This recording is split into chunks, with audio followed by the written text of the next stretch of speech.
عبداللہ بن عبد المطلب رسول اللہ صلی اللہ علیہ وآلہ وسلم کے والد ماجد، جن کو ذبی ثانی بھی کہا جاتا ہے، قریش میں سب سے زیادہ حسین و جمال تھے۔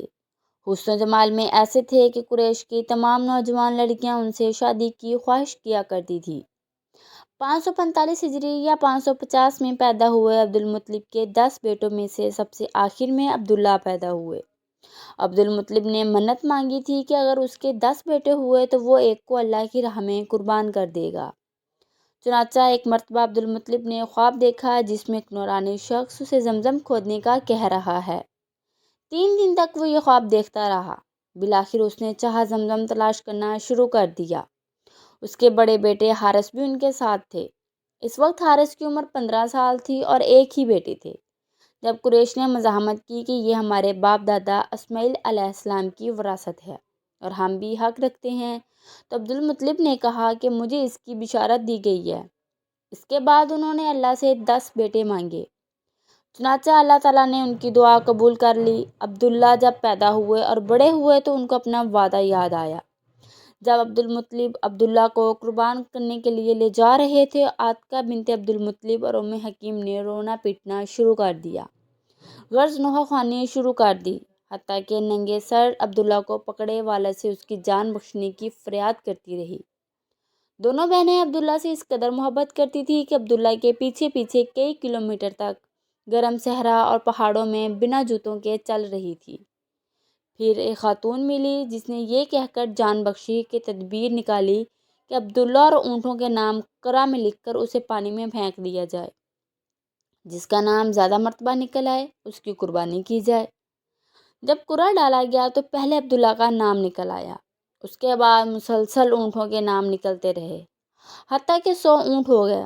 تو کہانہ نے کہا کہ عبداللہ کے بدلے 100 اونٹ قربان کر دو۔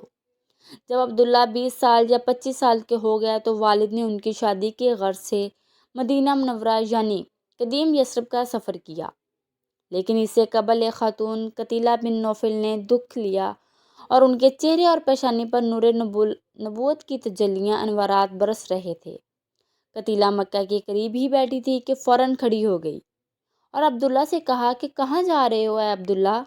عبداللہ نے کہا اپنے والد بزرگوں کے ساتھ۔ قتیلہ نے کہا عبداللہ سے مجھ سے ابھی نکاح کر لو، جتنے اونٹ تمہارے دید کے لیے قربان کر دیے گئے تھے اتنے اونٹ میں تمہیں دوں گی۔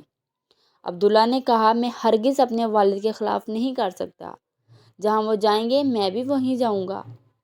چنانچہ وہاں سے مدینہ پہنچے۔ سیدہ آمنہ بنت وہب بن عبد المناف بن زہرہ سے عبداللہ کا نکاح طے ہوا اور 3 دن کے بعد وہاں سے واپس آ رہے تھے۔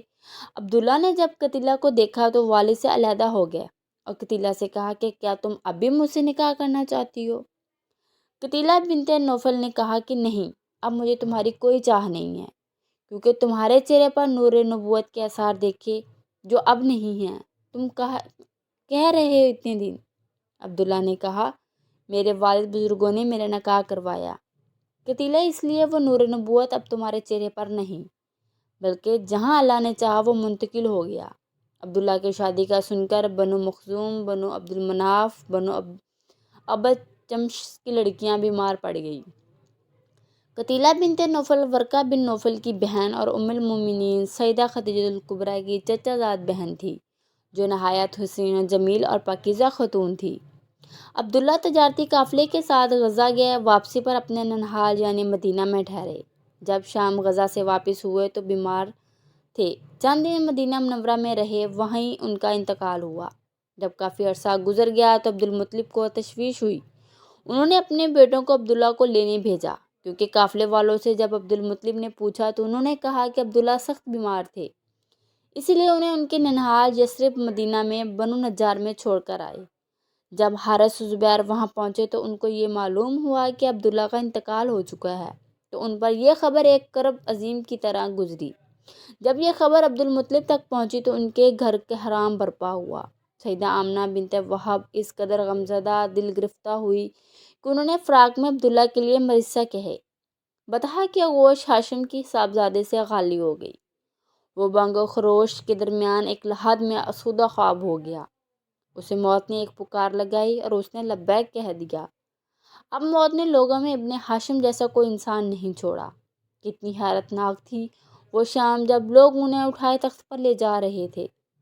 اگر موت اور موت کے حوادث نے ان کا وجود ختم کر دیا ہے تو ان کے کردار کے نقوش نہیں مٹائے جا سکتے۔ وہ بڑے دانا اور رحم دل تھے۔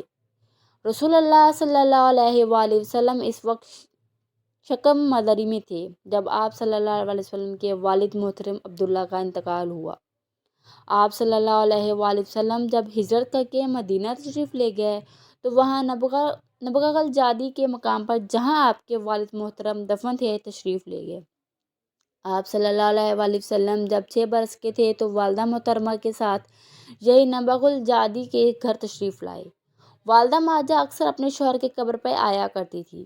آپ صلی اللہ علیہ وآلہ وسلم فرماتے ہیں کہ میں اپنی والدہ کے ساتھ جب اس مقام پر اترتا تو یہاں مجھے پانی میں تیرتا اچھا لگتا تھا۔ واپسی پر مقام ابوا میں سیدہ آمنہ بنت وہب کا بھی انتقال ہوا۔ ہجرت کے بعد نبغ الجادی کا مقام جنت بقیع میں شامل کر لیا گیا۔